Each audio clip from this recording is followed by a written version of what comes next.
अस्सलाम वालेकुम dear student, उम्मीद करता हूँ सब खैरियत से होंगे। आज हम करेंगे एमएस एक्सेल के शीट नंबर 5। लास्ट टाइम हमने शीट नंबर 4 कंप्लीट कर ली थी। आज है शीट नंबर 5। फाइल में जाके शीट नंबर 5 को ओपन कर लेते हैं।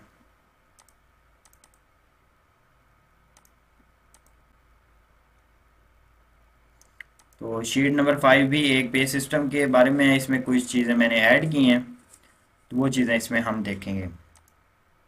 सबसे पहले आपने वैसे ही आपने ये शीट बना लेनी है।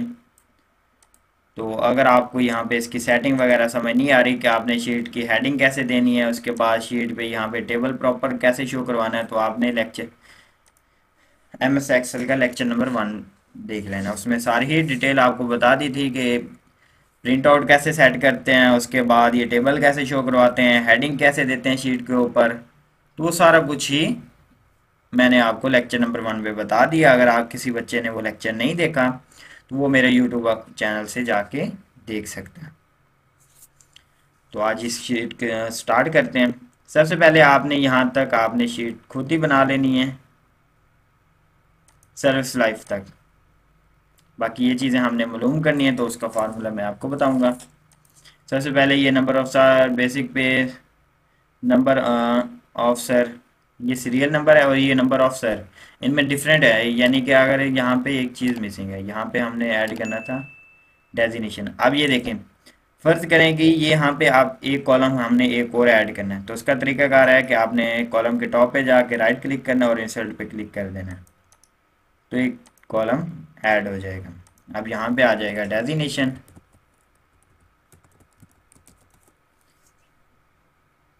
अब यहाँ पे जैसे फर्ज करें कि जनरल मैनेजर ही कर देता हूँ, इसके बाद यहाँ पे कर देता हूँ पीएन, उसके बाद ऑफिस बॉय,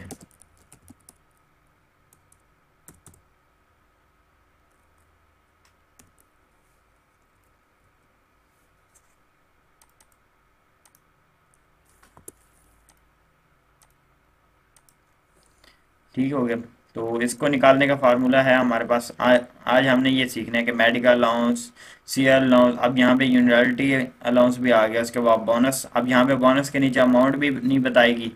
उसके बाद ग्रोस पे, उसके बाद टैक्स डिडक्शन, उसके बाद परमानेंट, और उसके बाद नेट पे और बेसिक पे ऑफ ईच कैटेगरी। इसका क्या काम होता है, ये सारा ही हम इसमें शीट नंबर 5 में सीखेंगे। तो इसका फार्मूला है, सबसे पहले मेडिकल अलाउंस का वैसे ही formula is equal to basic pay multiply by 10%। यहाँ पे 10% है ना मेडिकल अलाउंस, तो बेसिक पे मल्टीप्लाई बाय 10%।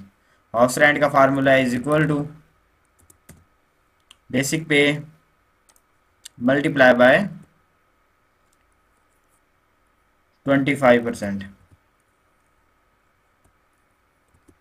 और एंटर कर देंगे।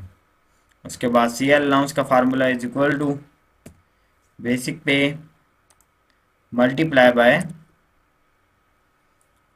15% और एंटर कर देंगे। यूटिलिटी का 7% दे रहा है, तो इसका भी निकालने का formula is equal to basic pay, basic pay का हम सेल नेम लिख देते हैं F8 मल्टीप्लाई बाय 7%। जितनी भी परसेंटेज होगी उसको हमने बेसिक पे के साथ मल्टीप्लाई कर देना। उसके बाद आ गया बोनस। बोनस हमने खुद निकालना होता है, या फिर आपको कंपनी वाले खुद बताते हैं कि आपने उन्होंने बोनस किन किन को देना है। अब यहाँ पे फर्ज करें कि मैंने 2 लोगों को बोनस देना है, जो मेरी कंपनी में 5 साल से ज़्यादा काम कर रहे हैं, ज़्यादा अरसा हो गया काम करते हुए, उनको दूंगा बोनस, या फिर जो पीएन है उसको हम बोनस देंगे। बाकी किसी को बोनस नहीं देना। तो यहाँ पे हम कंडीशन लगाएंगे।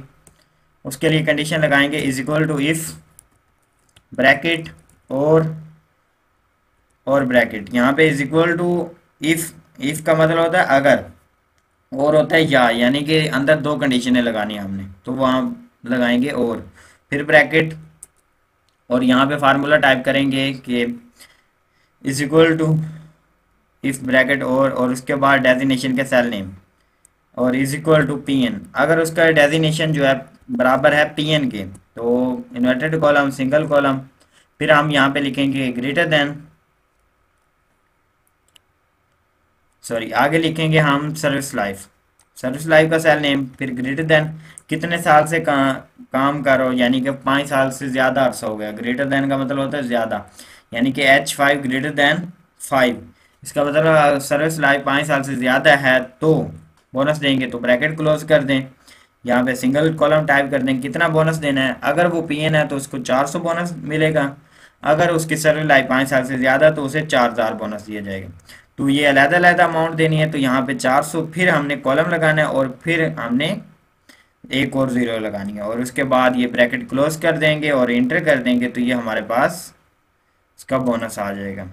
अब यहाँ पे देखेंगे उसके पीएन नहीं है, सर्विस लाइफ कितनी है, 5 साल से ज़्यादा है, तो यहाँ पे 400 बोनस आ गया। अगर ये पीएन होता तो भी इसका 400 बोनस मिल जाना था। उसके बाद ग्रॉस पे का formula is equal to if, sorry, gross pay में हम करेंगे इन सारों को इकट्ठा। तो सबसे पहले बेसिक पे प्लस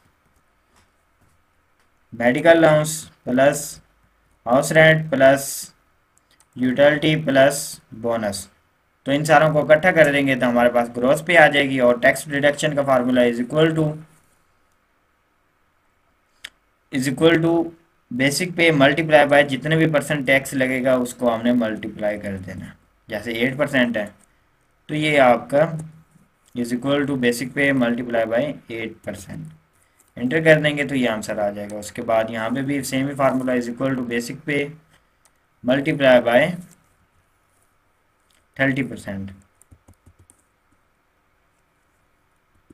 और इंटर कर देंगे तो हमारे पास आंसर आ जाएगा। यहाँ पे हमने is equal to multiply by लगाना है और एंटर कर देंगे। नेट पे का formula is equal to gross pay minus tax deduction minus provident, इन सारों को माइनस कर देंगे तो एंटर करेंगे तो ये हमारे पास नेट पे आ जाएगी। नेट पे होता है कि आपको पे कितनी दी जाती है, बनती कितनी है, वो ग्रॉस पे होता है, और कितनी दी जाती है कट आउट वगैरह करके, तो वो नेट पे हो जाएगी। अब बेसिक पे ऑफ ईच कैटेगरी, इसका मतलब है कि अगर इस पोस्ट पे दूसरे लोग काम करें तो इस पोस्ट पे हम कितनी पे दे रहे हैं। जैसे जनरल मैनेजर है, पीएन है, ऑफिस बॉय है, तो अगर हमारे पास 2 मैनेजर हैं, जनरल मैनेजर हैं, एक की तो हमारी ये पे आ गई, नेट पे आ गई, अगर वो 2 काम कर रहे हैं उस पोस्ट पे तो दोनों की मिला के कितनी बनती है। तो ये जो नंबर ऑफिसर है ये हमें बताता है कि कितने लोग इस पोस्ट पे काम कर रहे हैं। पीएन कितने हैं, 3 है हमारे पास, ऑफिस बॉय कितने हैं, 5 है, मैनेजर कितना है, 1 है। तो यहाँ पे हमने निकालना है कि बेसिक पे ऑफ ईच कैटेगरी, तो इसका फार्मूला होगा इज इक्वल